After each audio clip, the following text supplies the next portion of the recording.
As licenças para celulares 4G foram vendidas em 2012, mas o novo sistema de telefonia móvel, bem mais rápido que o atual, corre o risco de não ficar pronto até a Copa das Confederações, como era prometido. Vamos conversar hoje sobre esse assunto com o nosso convidado, Eduardo Levi, diretor executivo do Sinditele Brasil, o sindicato que representa as operadoras de telefonia aqui no país. Eduardo, prazer em recebê-lo aqui em nossos estúdios. Prazer é meu. Talvez a gente pudesse explicar primeiramente para o telespectador, né? Até porque esse assunto aqui e ali vem sendo comentado, mas talvez não seja de domínio de uma grande quantidade de pessoas. O que é essa tecnologia 4G? A gente sabe que ela é mais rápida, que ocupa um espectro maior, né? Do espaço. Mas e daí? O que isso interessa para o consumidor? O que isso muda nesse momento que a gente vai ter aí a Copa das Confederações no meio do ano, a Copa do Mundo, depois as Olimpíadas? O que muda na vida do Brasil? Para o consumidor, ele traz... da tecnologia de celular, a cada período que seja feita a mudança tecnológica, ela traz benefícios de redução de custos por mega trafegado, quer dizer, por volume de dados que é trafegado, e traz o benefício de um aumento da velocidade dos dados. Basicamente, é isto que sempre acontece, até porque voz é sempre a mesma coisa para todos. Então, a quarta geração de telefonia celular, ela traz dados com velocidade em torno de 10 vezes maior do que se tem dados hoje no aparelhinho celular. Então, as pessoas vão ter, quem tiver o serviço de quarta geração com a cobertura de quarta geração, vai ter uma velocidade 10 vezes maior para falar em dados. O nome 4G vem daí, da né? Quarta geração. Da quarta 4G. geração, exatamente. E essa quarta geração, ela tem, por outro lado, alguns outros compromissos que as empresas têm que cumprir em função da licença que foi adquirida em 2012. Nós precisamos, porque a frequência ela é mais alta do que a frequência anterior, e a frequência, pela lei da física, as frequências mais altas têm menor alcance. Então, para uma mesma área geográfica, são necessárias mais antenas do que existem hoje. E esse que é o nó aí, górdio no momento, né? Exatamente. Quer dizer, como você tem que mudar as antenas e precisa de mais antenas porque o alcance é menor, você tem que correr para fazer essa mudança, né? Nós precisamos, para cobrir as 12 cidades da Copa do Mundo, 9.566 novas licenças, ou seja, pontos novos, além dos pontos existentes. Nós vamos usar os pontos existentes para colocar a antena de quarta geração neles, porque são antenas diferentes, então vão acrescentar antenas, mas precisamos de mais pontos, porque a área geográfica atendida precisa de mais antenas, senão a frequência não alcança. O alcance é menor. Agora, para quem está pensando assim, poxa, vamos colocar essas novas antenas, eu vou ter que jogar meu aparelho celular fora, que o meu é 3G, ou é antes, ou 2G, enfim, porque a gente tem aqui ainda todo tipo de aparelho aqui no Brasil, né? A sorte é essa, né? Ou o certo é sempre ser da forma que não interfira no cliente. Quem tem um aparelho 3G continua utilizando o seu aparelho 3G, mesmo numa área de cobertura de quarta geração, vai continuar fazendo dados como faz hoje, com a velocidade que tem hoje. Quem tiver um aparelho quarta geração também tem a situação inversa, vai poder utilizar com alta velocidade onde tiver cobertura quarta geração, digamos nas 12 cidades sedes da Copa, mas se for para uma outra capital ou para o interior, a quarta geração não funciona, mas aquele aparelho vai falar em terceira geração, em segunda geração, como é feito hoje. Agora, então, para o cara usar a quarta geração, ele vai ter que ter um aparelho que aceite esse novo sistema, né? Exatamente. O aparelho dele vai precisar ser substituído para que seja um aparelho que atenda a quarta geração nas frequências utilizadas pelo Brasil. Então, é importante também as pessoas saberem. Muitas vezes tem anúncio no Brasil vendendo tablet quarta geração, iPad ou iPhone. Os aparelhos, por exemplo, da Apple, são hoje vendidos nos Estados Unidos na frequência de quarta geração para os Estados Unidos. Não funcionam aqui. Não funcionam. Poderão funcionar? Não vão funcionar. A quarta geração brasileira, é diferente, as frequências da quarta geração brasileira são diferentes da frequência de quarta geração americana. Alguém vai perguntar, mas por que isso? Porque no mundo não se conseguiu compatibilizar um padrão de frequências para o mundo todo. Então, existem alguns padrões de frequência de quarta geração. A América Latina está indo na direção de um padrão único, que é o padrão que o Brasil adotou. Os países vão se compatibilizar com isso até o limite do México. O americano tem um padrão diferente. Os europeus têm alguns padrões diferentes, não é um único padrão. Um dos padrões europeus é o padrão brasileiro. A Alemanha tem o mesmo padrão brasileiro. A Ásia Pacífica toda tem um padrão brasileiro, mas não vai haver compatibilidade total no mundo entre os aparelhos. Essas decisões de padrão de frequência são normalmente decididas lá em Genebra, né, pela União Internacional das Telecomunicações? Em Genebra, a União Internacional das Telecomunicações estabelece, no caso da quarta geração, alguns padrões, porque não houve possibilidade de ter um padrão único em função do uso dessas frequências por outros países em outros serviços. Isso não tem nada a ver também com o fato de, às vezes, países determinarem padrões específicos para promover a indústria local, né? A gente sabe que, por exemplo, às vezes você cria, usando um exemplo simplório, né? Você cria uma tomada diferente porque você quer que naquele país é que se produzam os equipamentos que vão ter aquela tomada e para geração de emprego e renda, que é o que se busca também com determinadas políticas econômicas em qualquer área e também nessa área das telecomunicações. Isso foi pensado nesse caso do 4G aqui no Brasil? Nesse caso específico não, até porque essa indústria de telecomunicações é uma indústria global, né? Os aparelhos e os equipamentos são fabricados em todos os lugares do mundo, realmente são fabricados em todos os lugares. Então o Brasil tem uma indústria, por exemplo, de aparelhos, smartphone. É possível até que fabriquemos no Brasil para uso nos Estados Unidos, na frequência de lá, e por aí adiante em outros países para uso no Brasil. Então é uma indústria global que não se atém a essas questões. Realmente a União Internacional de Telecomunicações estabeleceu um padrão, 2, 3 padrões diferentes para haver compatibilidade o máximo possível entre eles, porque não havia condições de estabelecer um padrão único. Então os países estão utilizando os padrões estabelecidos na OIT. Agora, voltando lá para aquela história da Copa das Confederações e Copa do Mundo, houve um compromisso de estar tudo pronto aqui, o sistema, para poder ser utilizado durante essas Copas. Por que é importante isso durante uma Copa de futebol, a gente ter um sistema 4G rodando? São 2 compromissos, né? O primeiro compromisso é o compromisso da própria compra das frequências, que foi o motivo na abertura do programa.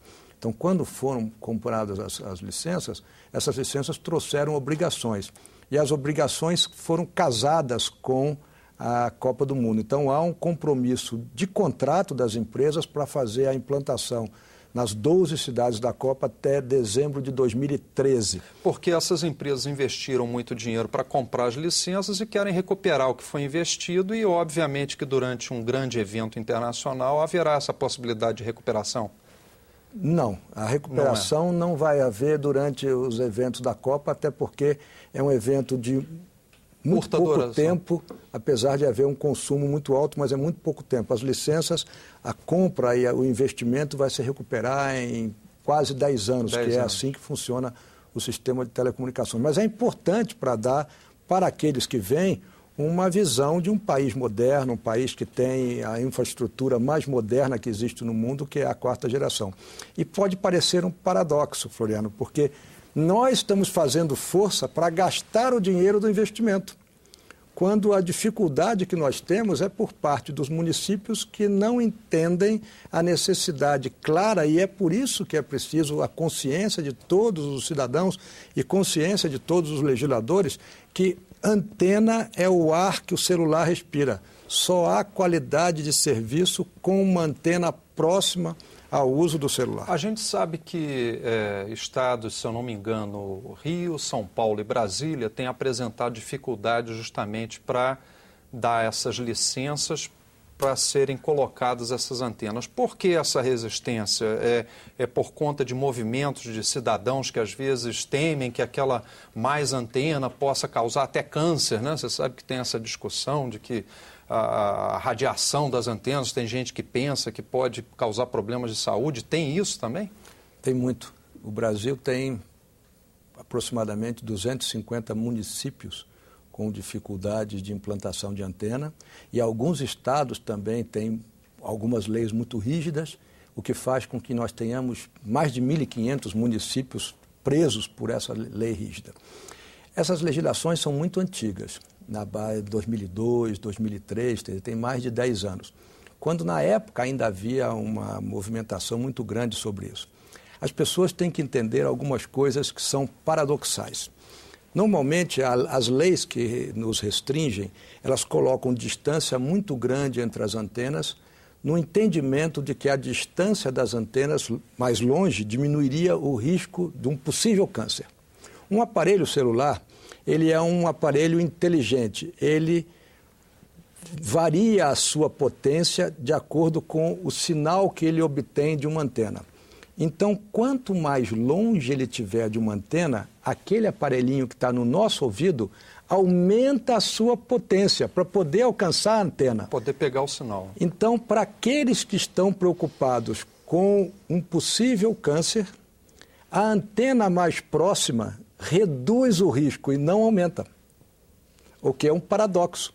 Então, antenas mais próximas do ouvido do cidadão vão fazer com que o aparelho emita menor potência e com um risco que não existe na nossa visão, mas quem acha que existe, um risco menor. Agora, a carência parece que nessa área que você entrou agora é de estudos científicos que realmente digam de maneira absolutamente clara que é realmente assim.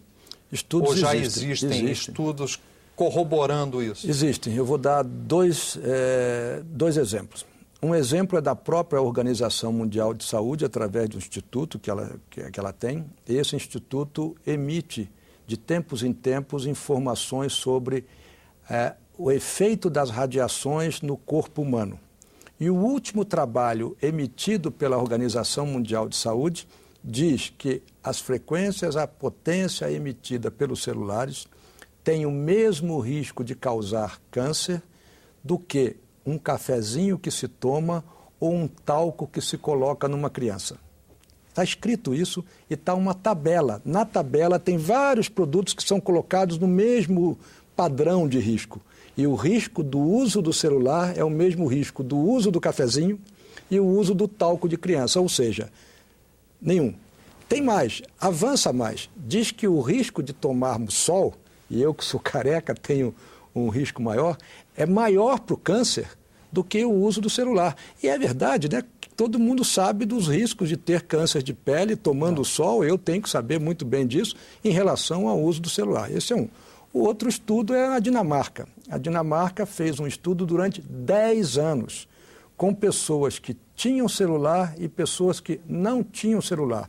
Analisou posteriormente as pessoas que tiveram câncer neste grupo e não houve correlação nenhuma entre aquelas que usavam celular e aquelas que não usavam celular. E esse estudo foi publicado no jornal de medicina mais tradicional e mais conceituado do mundo, mostrando isso. Além desse temor com essas questões de saúde que vem criando esses obstáculos em determinadas cidades, vocês têm outro impedimento aí que não sei se é até mais forte que esse, que são as próprias obras civis dos estádios, né, para dar tempo de instalar essas antenas até o momento da Copa das Confederações, né, porque vocês precisam do pilar, de alguma construção para colocar a antena lá em cima, né? No caso das Copas das Confederações e posteriormente até na Copa do Mundo, nós fomos à Inglaterra, acompanhamos o trabalho feito nas Olimpíadas e trouxemos aquilo que foi montado na Inglaterra, fizemos um investimento de 18 milhões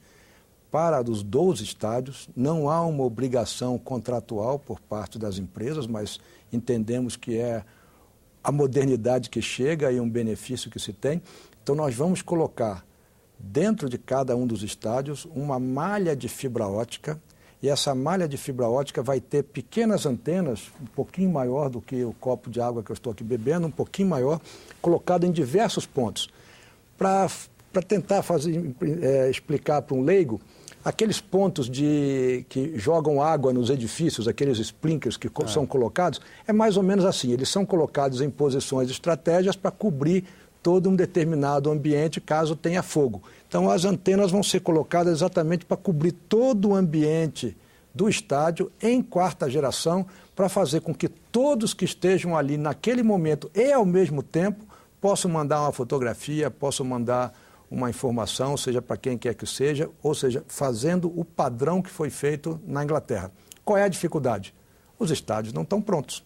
Os estádios estão em obras, cada um com um andamento diferente. Tem estádios que estão em condições de fazer a abertura da Copa, do Torneio do Brasil, da Taça Brasil, que vai ter Flamengo e Santos aqui esse ano, vai abrir a Copa a Taça Brasil. E você é flamenguista, né? Muito. E vai abrir, então eu espero estar lá não só vendo o time, como também utilizando o serviço. Você quer ver o seu Flamengo em 4G ali no celular, geração, repetir várias vezes o gol se ele acontecer. Várias vezes, né? Seria bom. Então, essa tecnologia, nós entramos no estádio aqui de Brasília a semana passada. E nós precisamos 120 dias. Então, 120 dias, vamos fazer o quê? Vamos correr muito para poder antecipar ao máximo um cronograma para dar uma cobertura, quem sabe, já para o jogo de abertura da Taça Brasil. Mas, de qualquer forma, no caso de Brasília, até 15 de junho, quando começa a Copa das Confederações, nós acreditamos que vão estar em dia. Agora, vocês já estão trabalhando com o plano B, levando em conta a hipótese de realmente não conseguirem instalar essas antenas em função ou da autorização para instalação, ou em função das obras civis, e o que isso vai representar em termos de prejuízo? Sempre trabalhamos com o plano B. E o plano B nosso, ela mantém uma antena fora do estádio e no dia do jogo, reforço com antenas provisórias. Nós temos algumas antenas que são utilizadas em determinados eventos, em que um caminhão transporta um container com os equipamentos, sobe uma antena e a antena irradia e ilumina aquela região daquele evento. Então, como se fossem esses carros de externa de jornalismo, exatamente, né? Que faz a transmissão para o satélite. Né? Exatamente isso. Nós fazemos isso e deixamos num determinado lugar. Então, caso não haja condições, que nós acreditamos que ainda seja possível, mas corremos riscos, porque obra é uma coisa que não se consegue ter o planejamento perfeito do dia, né? Ou seja, com isso você está dizendo, então, que de uma maneira ou de outra, o 4G vai operar, vai funcionar, ainda que seja por meio desses carros móveis. De uma maneira ou de outra vai funcionar, porque na questão externa nós vamos colocar nas antenas que já existem hoje, mas nós vamos ter alguns buracos, porque não vai cobrir tudo. E na questão dos estádios, nós vamos colocar fora dos estádios, mas a penetração é muito menor do que a terceira geração. Então, a possibilidade de ter um sinal que as pessoas que estejam ali mereçam é muito baixa, se fizer um serviço externo. Mas nós vamos fazer a obrigação que nós temos. Eduardo, muito obrigado. Então, boa sorte aí para vocês. Eu não vou desejar sorte também para o Flamengo, que eu torço por outro time, mas você com certeza vai poder assistir lá no 4G muitos gols aí do Você seu foi time. Campeão da Taça Guanabara, mas não ganha o Campeonato Carioca.